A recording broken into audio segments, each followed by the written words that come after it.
والأنعام نصيبا فقالوا سيجزيهم بما كانوا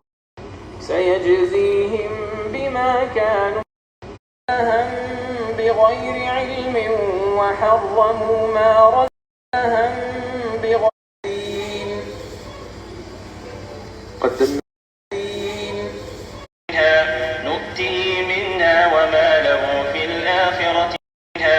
نؤتيه منها وما له في الآخرة نؤتيه منها بسم الله الرحمن الرحيم ألف لام ذلكم بلاء من ربكم عظيم وإذ تأذن ربكم